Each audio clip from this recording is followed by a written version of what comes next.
हम जब बात करते हैं मैक्रो इकोनॉमी की, तो व्हाट डज मैक्रो इकोनॉमी, उसमें क्या क्या करना है, कौन कौन से कॉन्सेप्ट होंगे। तो गाइस यहाँ पे आप लोग अभी क्लास में आ चुके हैं, तो this is all about macro economy. Yes, in between अगर मेरे कोई स्टूडेंट जुड़ते हैं जो कि किसी को दूसरे कोर्स के, जैसे कि बीएड हो गया, एमएड हो गया, या एमईजी या इंग्लिश ऑनर्स, तो गाइस प्लीज अपने कमेंट बॉक्स में कमेंट डालेंगे। I will solve each and every problem for yours too. तो first thing, circular flow of income. पहले क्लियर करें इनकम क्या है, इनकम का कॉन्सेप्ट क्या होता है। सबसे इंपॉर्टेंट मैक्रो इकोनॉमी में हमारे पास आता है सर्कुलर फ्लो ऑफ इनकम।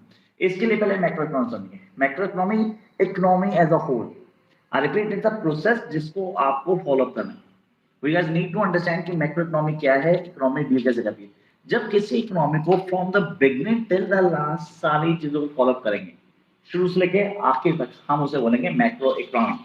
तो you can write down the difference between macro economy and micro economy. Micro unit study of economy, macro economy as a whole, the study of economy as a whole. तो दो चीजें clear है, पहले macro और micro, इसका distinguish नहीं आने वाला, टेंशन मत लेना, बेसिक आपको पता होना चाहिए। फिर जो चीज सबसे इंपॉर्टेंट है circular flow, yes that is really important, circular flow of income. Circular flow क्या होता है, आप लोग लिख लो इसको, अगर बेटर होगा रजिस्टर भी लिखो, साथ में हो जाएगा आपके लिए। सर्कुलर फ्लो एक्चुअली डिफाइन करता है the cycle of generation of income. I repeat, the cycle of generation of income, कि इनकम कैसे जनरेट होती है, how I am going to generate the income, the cycle of generation of income in production process. एक production process के अंदर कि हम income को कैसे जनरेट करेंगे, how I am going to generate income. It distribute among the factors of production, and finally its circulation from household to firms in farm. I repeat, ध्यान से सुनना। It refers to cycle of generation of income in production process, its distribution among the factors of production. Factors of production: land, labor, capital, and entrepreneur. याद होगा, याद होगा, paper में आ सकता है एक नंबर का। What do you know? Factors of production. The factors of production, and finally, I repeat, its circulation from household to firms in a form of consumption expenditure, in a form of consumption expenditure on goods and services produced by them, जो उसे produce करते हैं। तो आपने ये concept हमें बता दिया, you guys need to understand कि इसका कॉन्सेप्ट क्या है, कैसे काम करेंगे, करने का तरीका क्या होगा। I hope it mean clear. चलो यार आगे आते हैं। तीन चीजें याद रखना प्रोडक्शन साइकिल में, मेरे पास प्रोडक्शन, इनकम एंड एक्सपेंडिचर, तीन चीजें लगातार काम करेंगी। जितनी प्रोडक्शन करोगे उतनी ही हमारी क्या होगी, इनकम होगी, और जितनी इनकम होगी उतना ही एक्सपेंडिचर होगा। And that is the reason कि हम जब नेशनल इनकम कैलकुलेट करते हैं तो हमारे पास जो तीनों तरीके से नेशनल इनकम आती है वो हमेशा इक्वल होती है, उसमें किसी तरह का कोई चेंज नहीं होता। आई hope you get this point clear in your mind. I hope clear. चलो जंप करते हैं आगे। तीन चीजें बहुत इंपॉर्टेंट है। सबसे पहले स्टॉक एंड फ्लो। बच्चे इसका ध्यान नहीं देते, स्टॉक और फ्लो का बेसिक डिफरेंस क्या होता है। स्टॉक होते हैं जो चीज एक टाइम पे रुकी हुई है। मैंने कहा मेरे इंस्टीट्यूट में सब कितनी चेयर्स है, can you count the chairs, the number of chairs, वो कितनी चेयर्स है, वो स्टॉक हो गई, दैट मीन स्टॉक। आपने कहा सर ये स्टॉक है, मैंने कहा यार मेरे इस सब्जेक्ट में पर्टिकुलर कितने मार्क्स आए हैं, आप काउंट कर सकते हो, सर हाँ ये इतने नंबर है इसमें। लेकिन अगर मैं बोलूँ रिवर में अभी कितना पानी है, रिवर चल रही है, सॉरी सर वो फ्लो है। अच्छा डेली जिस आदमी की इनकम आती है, डेली पैसे खर्च होते हैं, वो फ्लो है, फ्लो ऑफ मनी। एक दुकानदार जनरल स्टोर खोल के बैठा हुआ है, उसके स्टोर में कितना पैसा आ रहा है, कितना पैसा जा रहा है, उस फ्लो को क्लियर करना क्या कहलाएगा हमारा, दैट इज सर वो लगातार चल रहा है, रुकेगा नहीं हो, तो दैट्स फ्लो। तो stock and flow, national income calculate करो तो दो चीजें हमेशा क्लियर होनी चाहिए, स्टॉक क्या है और फ्लो क्या होता है। इस कॉन्सेप्ट को प्लीज लिख लेंगे, और यहाँ पे मैं सारी चीज बता रहा हूँ। तो आई होप जो अभी ज्वाइन कर रहे हैं सारे कॉन्सेप्ट को क्लियर करेंगे। और अगर कोई दूसरा बच्चा ज्वाइन करता है जिसका मैक्रो इकोनॉमिक सब्जेक्ट नहीं है या कोई डाउट है तो कमेंट बॉक्स आपके लिए। चलो आई होप ये क्लियर हुआ। Stock flow, difference between stock and flow, इसको अच्छे से कर लेना, इसमें कोई भी डाउट मत छोड़ना कि सर ये रह गया, इसको कैसे करेंगे। ठीक है बच्चे, नेक्स्ट पे आ जाओ। कहता टाइप्स ऑफ सर्कुलर फ्लो। एक होता है real flow.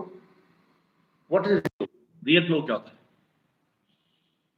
What is real flow, नहीं पता, जिसमें वो मनी नहीं ऐड होती है, जिसमें मनी ऐड होती है, right not please, the real flow, ये दिमाग में रहना चाहिए आप लोगों को। Real flow refers to flow factor services. Real flow refers to the flow of factor services from household to firms, from household to firms, and the corresponding flow of goods and services from farm to household. I repeat, real flow refers to the flow of factor services from household to firms and corresponding flow of goods and services from firms to household. भाई simple सा चीज है यार, मैंने चीजें बनाई तो forms में काम कौन करेगा? मैं, आप, हम सब काम करेंगे फॉर्म में। हमने काम किया, फॉर्म से काम किया, तो फॉर्म से जो भी गुड्स और सर्विसेज बने वो खरीदी किसने? हम लोगों ने खरीदी ना। इस फ्लो को, बेसिक जब सर्विस हम दे रहे हैं उसके बाद हम जो गुड्स एंड सर्विस लगातार ले रहे हैं, फ्लो चला, that is real flow. I hope आपको मीनिंग भूल हो गई। काम तो हम लोग ही करेंगे ना जाके। आप ये जो फॉर्म चल रहे हैं बड़े बड़े, इधर काम करने कोई बाहर से तो आएगा नहीं, एलियन तो नहीं आएंगे, काम तो हम ही करेंगे। अब हम जब यहाँ पे काम करेंगे तो इसके बदले जो गुड्स एंड सर्विसेज मिलेगी, उस फ्लो को हम बोलते हैं real flow. Is that clear? समझ में आया? नेक्स्ट पे आते हैं, दैट इज मनी फ्लो। अब मनी फ्लो क्या होता है सर? रियल फ्लो तो समझ आ गया, money flow we need to clear. It comes, money flow refers to flow of payment. इसमें सर्विस को लेना नहीं, मनी फ्लो है सर, सब पेमेंट्स होंगी। पेमेंट जो यहां से वहां जाएंगी, यस इज अबाउट पेमेंट्स।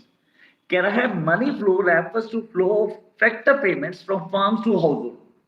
जो फर्म से हाउसहोल्ड हो जाती है, फर्म से कहा जाती है household flow of their factor services and corresponding flow of consumption expenditure and household to farm for payment of the goods and services produced by farm। अब हिंदी में समझाऊं तो रियल फ्लो में आपने जहाँ सर्विस दी उसके बाद गुड्स दी, वो रियल था। लेकिन जब आप काम कर रहे हो तो उस काम के बदले पैसे तो मिलेंगे ना। You guys going to get the money, पैसे मिलेंगे आपको, आपने पैसे लिए।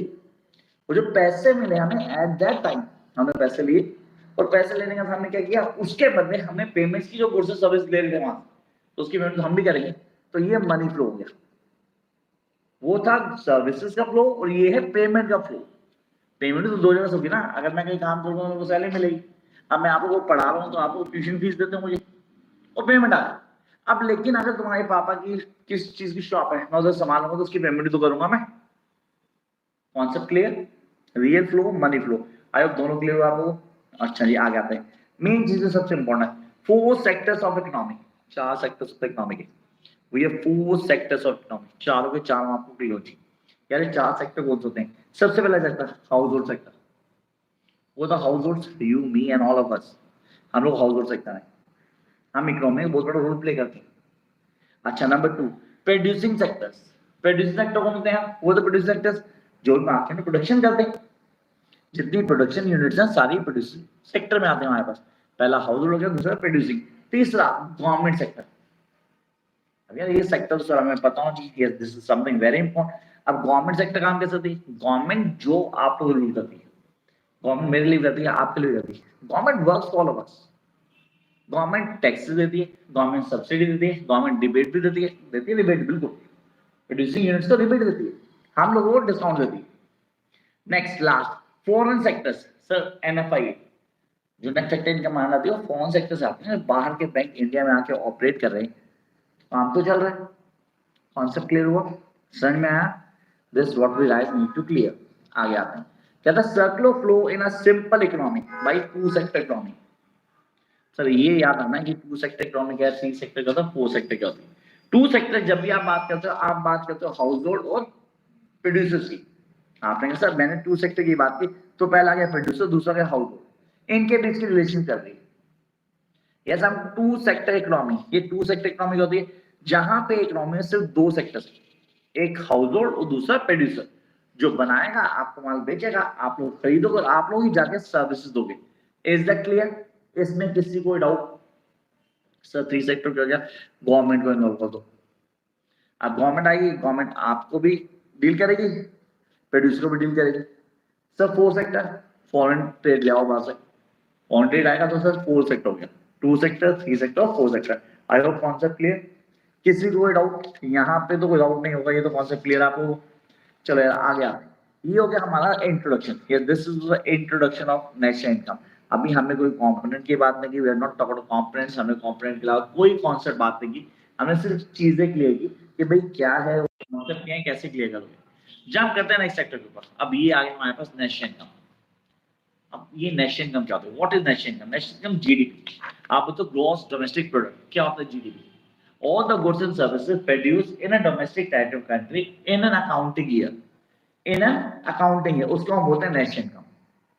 क्या बोलते हैं? नेशनल इनकम, नेशनल का दोबारा क्लियर करते हैं। कहता है the sum final value of all goods and services produced in a domestic territory of a country in an accounting year is known as the net gross product, NDP. आपने कहा sir ये clear हो गया।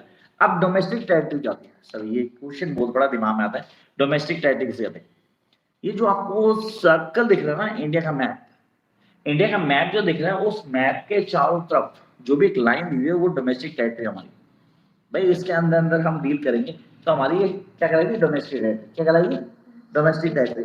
Sir लेकिन जो हमारे island है, India के बाद जो हमारे आइलैंड्स हैं, जैसे कि मैं बोलूं भाई मेरे पास लक्षद्वीप है, सर लक्षद्वीप इंडिया का है, ठीक है, तो ये तो इंडिया का है, तो ये नहीं होगा या नहीं? वो भी इंडिया का ही होगा। जितने भी इंडियन एम्बेसीज है थ्रू आउट द वर्ल्ड, वो भी इंडियन टेरिटरी का ही पार्ट है। जितनी भी इंडियन एम्बेसीज होंगी वो भी इंडिया का पार्ट होगा। तो सर इस तरह इंडिया के अंदर जो फॉरेन एम्बेसीज ऑपरेट कर रही है तो इंडिया का पार्ट नहीं है? डेफिनेटली नहीं है, वो उनकी टेरिटरी का पार्ट है। इसको क्लियर करना अच्छे से। अगर एक क्वेश्चन आता है आपको पेपर में, भाई एक इंडियन यूएस के एम्बेसी में काम कर रहा है, यूएस की एम्बेसी में काम कर रहा है, उसकी जो इंडिया के नेशनल इनकम में होगी? क्वेश्चन है सर वो इंडिया में तो काम कर रहा है, लेकिन काम कर रहा है किसके लिए? यूएस एम्बेसी के लिए काम कर रहा है। यस यू वर्किंग हो एम्बेसी, तो कहीं से भी इंडियन इकोनॉमी में डील नहीं कर रहा, is not dealing in Indian economy. तो इंडियन इकोनॉमी में डील नहीं कर रहा तो भाई वो कहां से इंडियन रेजिडेंट हो गया? है ना? तो अब यहाँ पहला कॉन्सेप्ट आ गया, normal resident. Who is a normal resident of a country? Sir हमें तो बताएगा जो भी इंडिया में रहता है, जो भी अपने सारे इकोनॉमिक इंटरेस्ट इंडिया में रखता है, उसको बोलते हैं इंडियन नॉर्मल रेजिडेंट। ये जो भी आदमी इंडिया में पैदा होता है उसे नॉर्मल सिटीजनशिप दे दी जाती है। लिखना शुरू करो, नॉर्मल रेजिडेंट क्या होता है? The normal resident of country, the normal resident of a country refers to an individual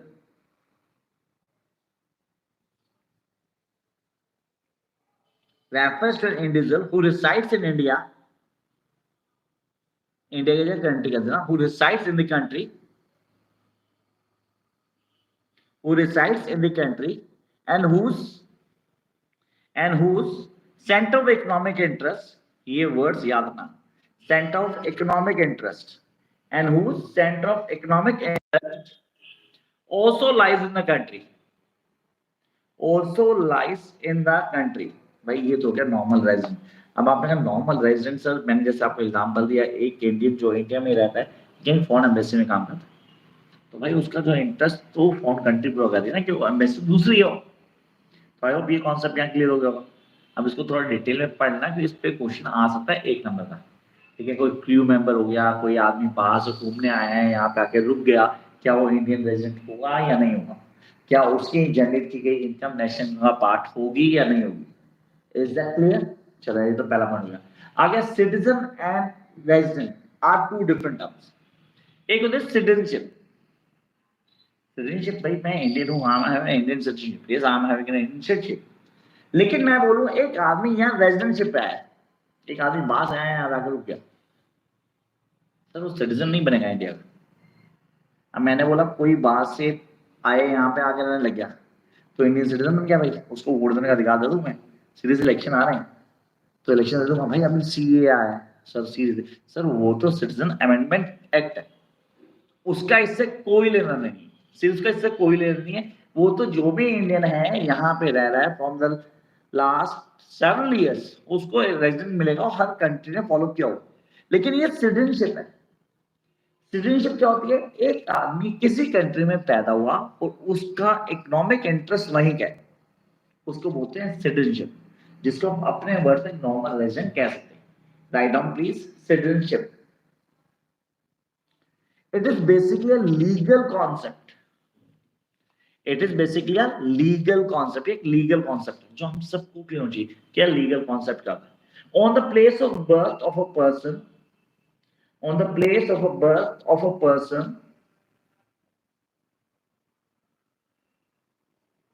on the place of a birth of a person।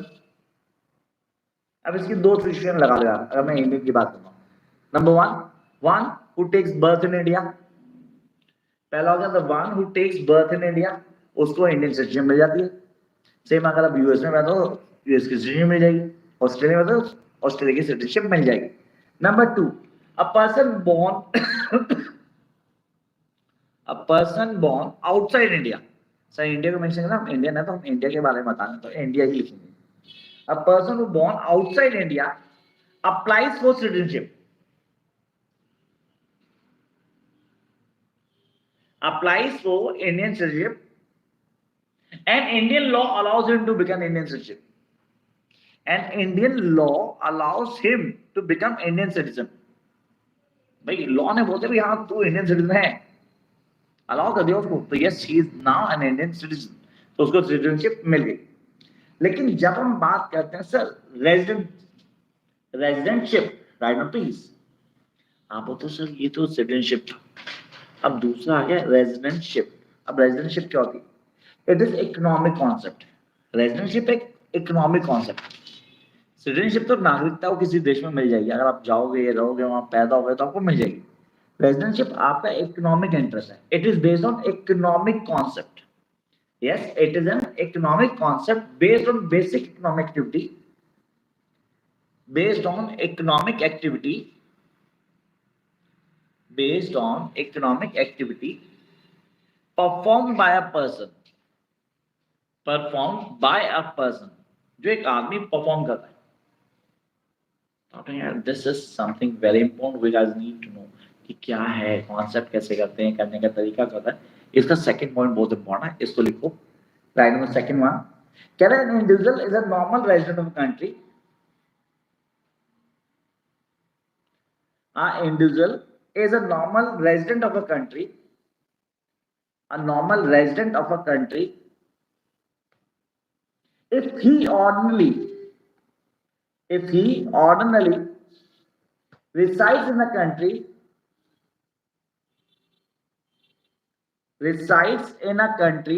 क्या ordinarily एक ही कंट्री में रह रहा है for the period of, resides in a country for a period more than 1 year, for the period of more than 1 year।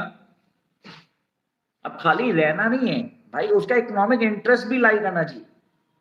If he resides in a country for more than 1 year and his economic interest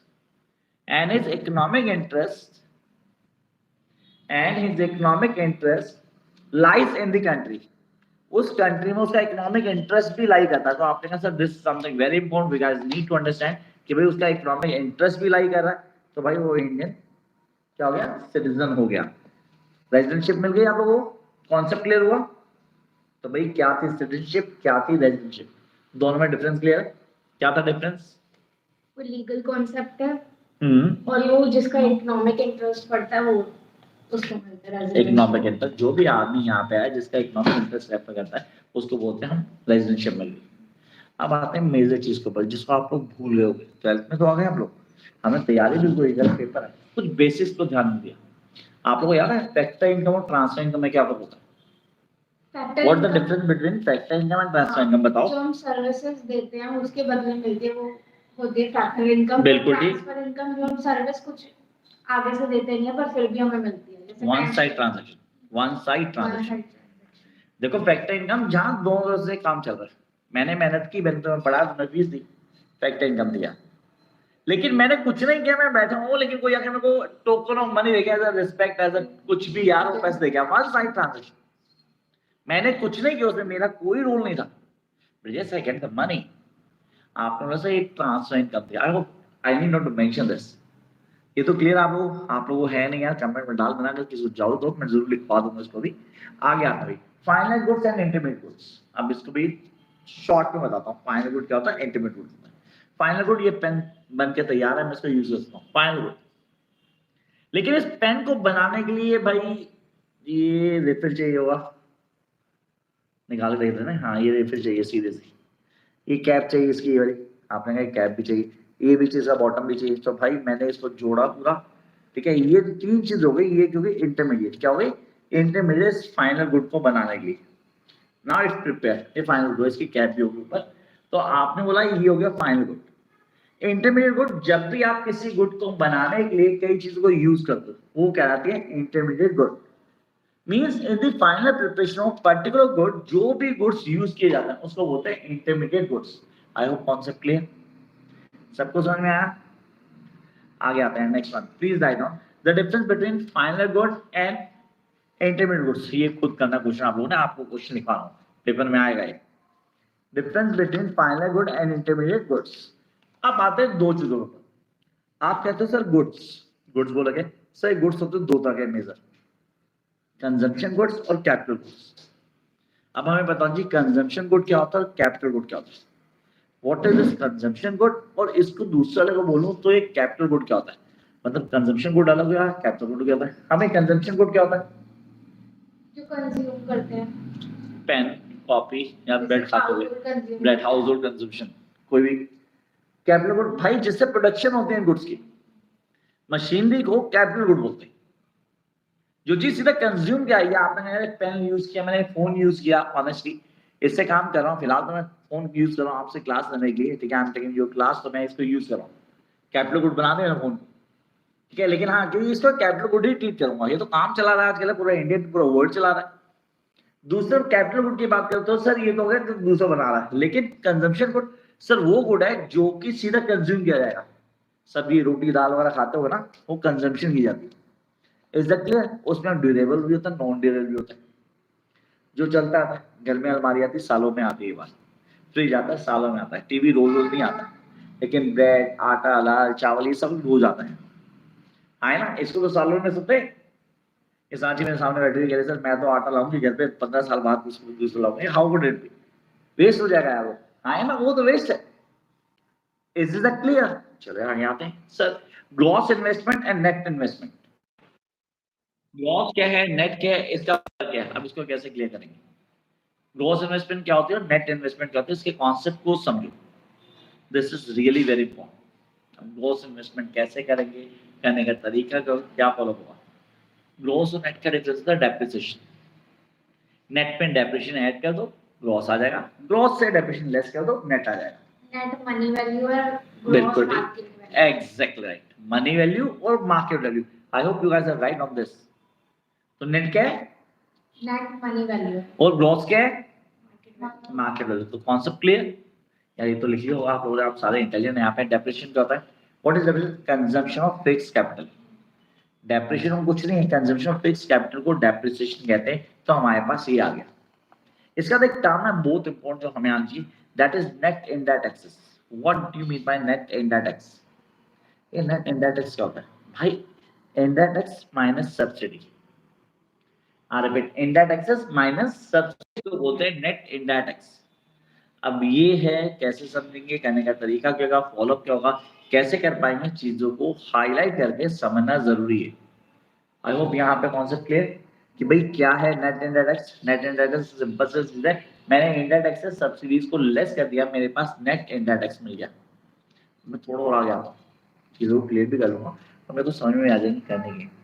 आपने कहा sir ये net indirect tax जब मैं add करता हूँ ना, NIT add करता हूँ, तो मुझे मिलती है मार्केट प्राइस। क्या मिलता है? Market price. और जब भी मैं इस एनआईटी को लेस कर देता हूँ, मुझे क्या मिलती है? Factor cost. भूल मत जाना, ये कॉन्सेप्ट याद रखना। फिर एक पॉइंट आ गया NFIA, net factor income from abroad.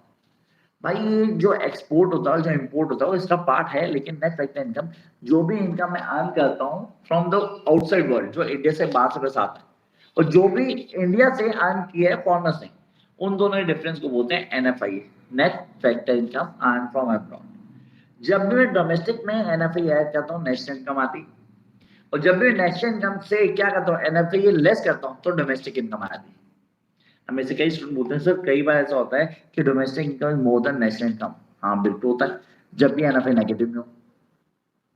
जब भी एनएफआई नेगेटिव में होगी तो उस केस में हमारे पास क्या आ जाएगा? उस केस में हमारे पास domestic income more than national income आ जाएगी। सो आई होप यहाँ तक कॉन्सेप्ट क्लियर हुआ। ये तो सर शुरुआत थी खाली, मैंने सिर्फ बेसिक बताया। अभी छोटा सा लाइव सेशन और लूंगा थोड़ी देर में, जिसके अंदर मैं बताऊंगा तीनों वे नेशनल इनकम पे, कि वो न्यूमेरिकल करने होंगे, तब आपको कॉन्सेप्ट होंगे। सर इसमें जो रह गए, क्या एक थ्योरी की क्लास हो लूंगा, लाइव सेशन डेफिनेट लूंगा, जिसमें प्रिकॉशन बताऊंगा इनकम मेथड से, एक्सपेंडिचर मेथड से और प्रोडक्शन मेथड से। तब तक के लिए इस वीडियो को सेव कर लेना और जल्दी मिलते हैं नई वीडियो के साथ।